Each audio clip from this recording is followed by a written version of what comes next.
It's the show After the show! So, after yesterday's diagram explanation that I don't really want to turn the camera, but it's over. There's a whiteboard over here on my left, and we had a whole diagram laid out as Mima had this problem. She was asking Bruce Butters and I for advice. It was a hypothetical situation, okay? Whatever, a hypothetical situation with like 17 people. Like it just, every time you turned around, it was like it gave a clue. It was like trying to figure out who did it in the library with the wrench.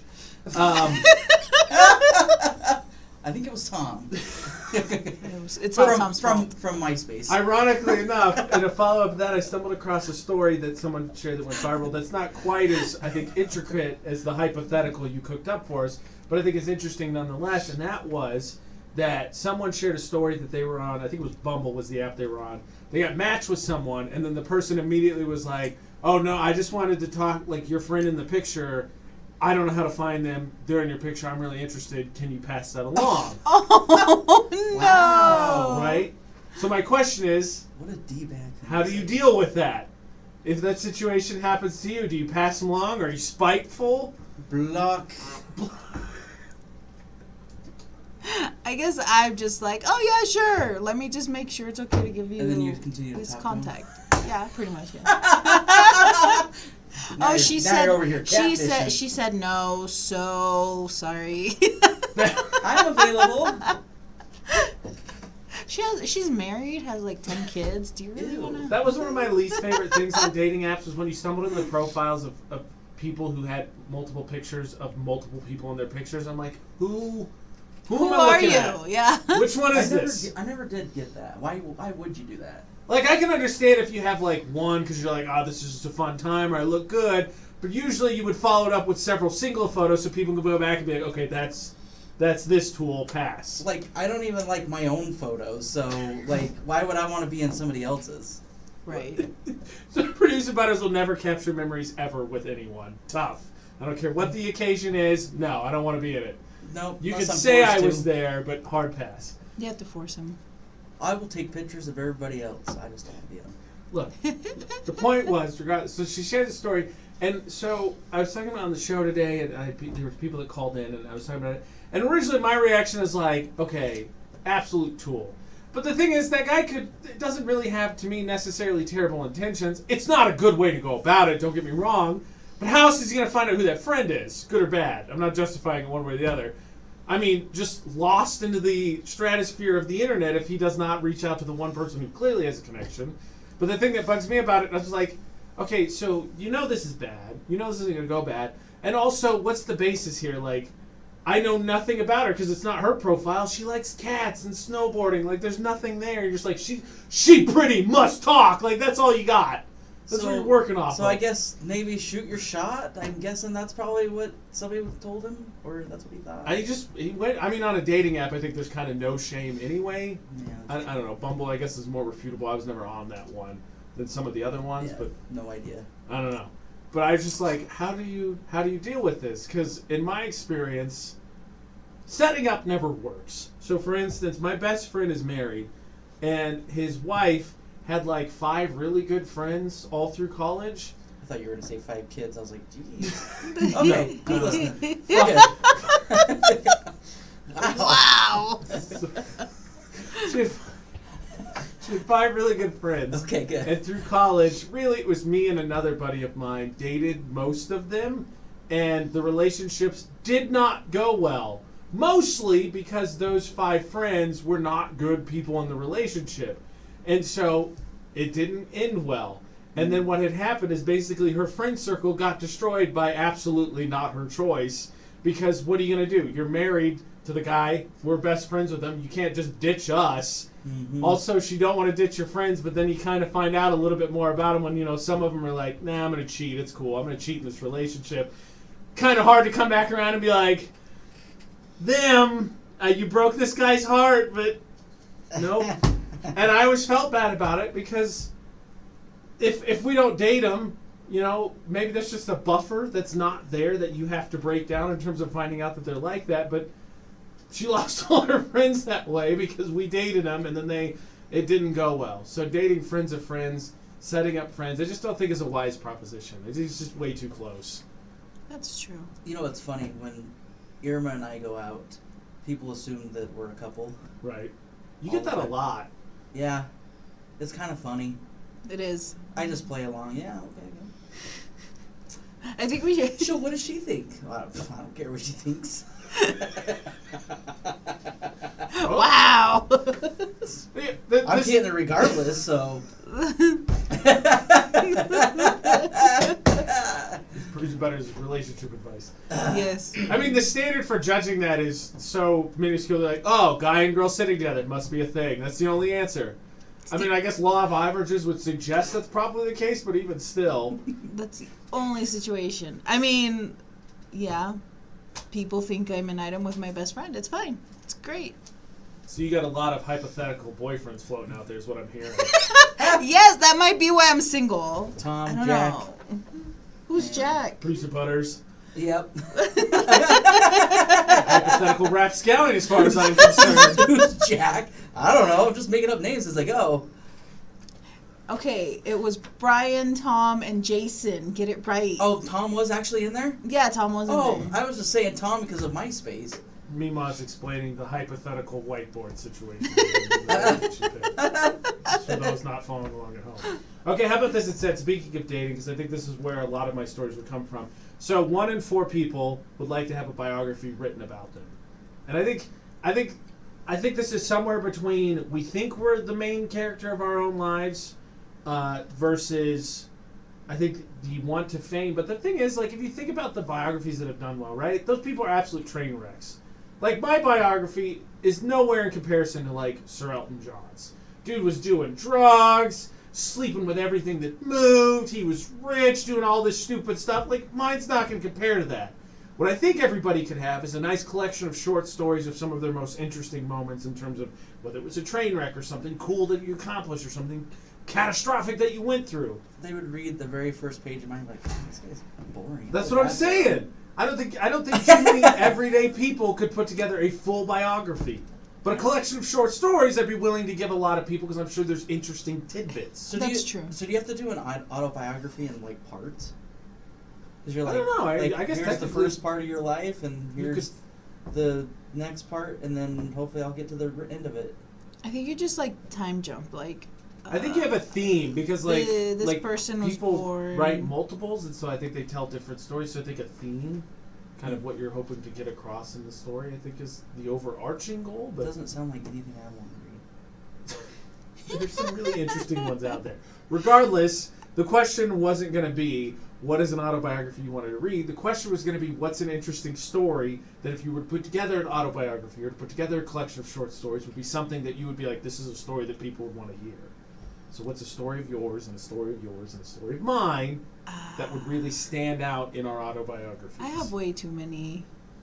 I have so Wow. many. What I heard was cop out, cop out, cop out.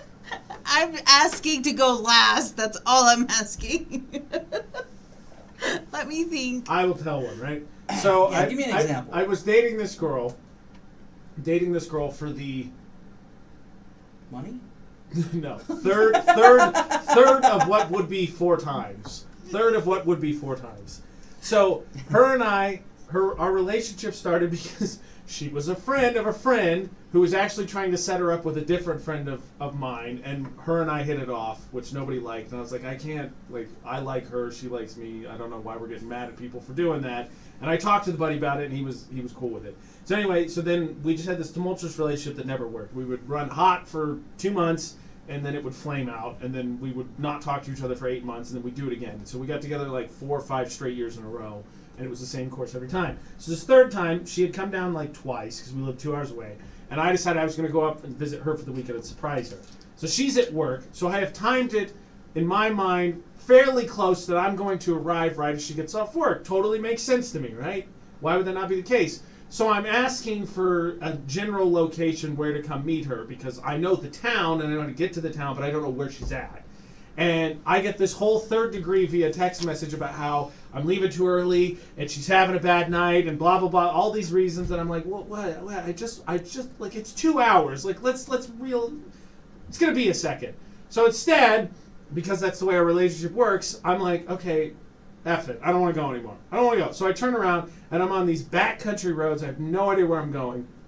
And all of a sudden, something runs across the road. And I swerve to miss it, and I spin and spin and spin, and I hit this survey pole and absolutely destroy my car. It is absolutely gone. Like, my trunk is in my back seat. So I'm now stuck in Lord knows where, freaking out because I can't drive anywhere. I don't know where I'm at. So I call the police, and I pull up GPS to figure out where I'm at, and I tell them, only to find out 45 minutes later that I called the city police, and there's apparently those same county roads on the outside of my town when I'm in a completely different county, so I had to call a completely different set of police. I've called my dad and told him I've crashed and roughly where I'm at, so it takes him an hour to come find me. And so finally everybody comes, they say, blah, blah, blah. It's not a big deal. I hit a cement post, unless the farmer's really upset that you hit a post that marks where the end of his farm is. This is fine. You're just going to have to deal with the ramifications, crash the car. So I have not heard from the girl the entire time. She gets steamed up. We got in a fight or whatever. So right as I'm getting in the van to be taken home, she texts me and I go, look, I was just in a car accident. I'm fine, but I really just am not in the mood to talk right now.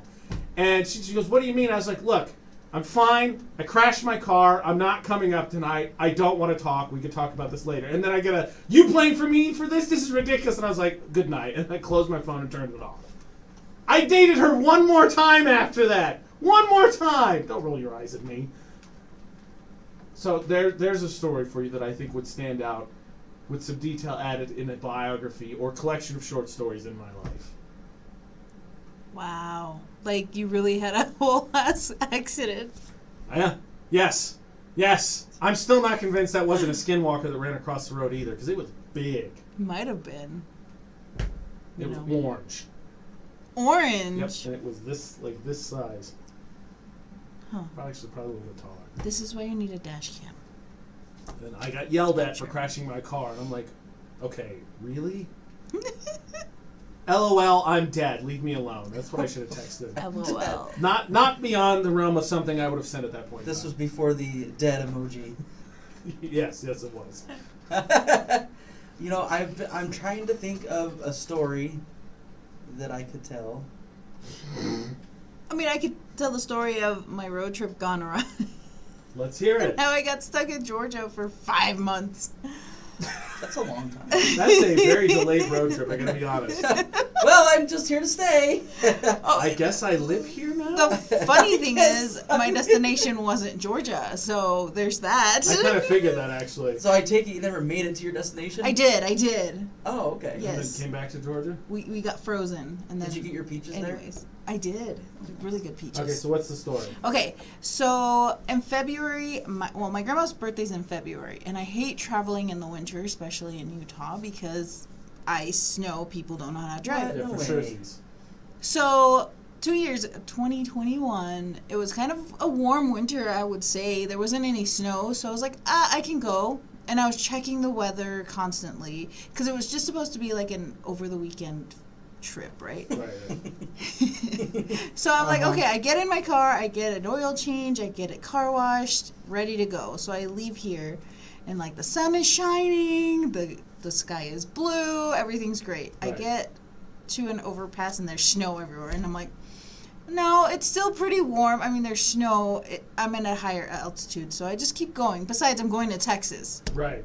Okay, so I'm driving, and I go down, and then obviously it's like 26 hours to my destination. So I'm driving New Mexico, and it's dark. There's nothing. Literally feels like I'm gonna die. I hated driving in Mexico. I'm like, I'm gonna die. And then I couldn't find a rest area or a gas station, and it was like late, and I was like over here like fighting to stay awake, but like I was also scared, so I guess that helped. Because it was just me and my 2 chihuahuas, okay? Right. Yeah. 2 chihuahuas and me, that's it. So finally, I don't know, I just keep driving, finally take a nap at 7 o'clock in the morning, take a 2-hour nap, get up, keep going, go to Texas, and then I'm falling asleep at the wheel, and my sister's like, just pull over, go to sleep. We're not going to be there. Because I was going to surprise my parents at Right. our destination. Yeah. So they're coming from Georgia, I'm coming from Utah. She's like, just take a nap, you'll get there before us anyways. I was like, okay, so I take a 2-hour nap, I wake up to the temperature in Texas has now gone from 70 to like 50 in 2 hours. And I'm like, we're in Texas. Why is it 50 degrees? And I pull up my phone because my phone's going crazy. And there's like, winter storm warning. Winter storm warning. And I'm like, okay. So I get in my car and I'm like, I book it because I'm like, I'm not getting stuck in this. I got stuck in Menard, Texas. I had to pull over in a gas station and just like, I slept in my car. That's how I found out that sleeping in your car is not that bad. With my two chihuahuas, I don't even know how we survived the night, okay? Because when I woke up, my car was frozen over. I couldn't even open the door. I was like, So this is when that big, like, Texas freeze over happened. yeah. So it was like one wave, which is where I got stuck, and then there was the big wave. So I had to make sure that I left Menard and get to my destination, which was South Texas, like the southernmost tip of Texas. So I'm like, So like, bye, I'm going to Mexico. so finally at noon, I saw like people finally like driving normal. So I was like, okay, I can go. So I drove nonstop. I think I only stopped for like gas, and I got food at the gas station. Right. So I could make it to Brownsville before the second wave hit. As soon as I got there, the wind started picking up. We got frozen in Texas. Like, even in Mexico, it was freezing. That's the ironic thing, right? I'm going to leave Utah before the winter weather sets in because it sucks. Ha! Joke's on you. Mother Nature frozen. doesn't take time off. That one gave you a quick whip in the butt. Yeah, so we got Cool. stuck in Texas without... So Mima escaped the day after tomorrow is what I mean. pretty much, yeah. Yeah. Wow. Yeah. Yeah. And then I headed to Georgia. Because Suck it, Jake Gyllenhaal. I headed to Georgia because I couldn't go north to Utah because of the storm. And I was like, I'm just going to let it cool off, maybe like 2 weeks, go back. Then I got COVID. Yeah, that wouldn't help. So, yeah, that's how I got That was stuck in rough. Georgia for like 5 months. This is the longest road trip I've ever heard of. Listen. Alright, These see? things always happen to me, okay? This is what I'm saying. I have a lot. Well, at least your car was good. By My the way. car's amazing. My car's gotten me through a blizzard. It's gotten me through Texas snowpocalypse. Nice. Yeah. My car couldn't Great handle stuff. driving county roads. It used to be this long, and then after that car trip, it was like this long. Wasn't a good time for that. See, now we have foundational pieces for our biographies. See? Yeah. Yeah. So that's a good place to stop. This has been the show. After the show!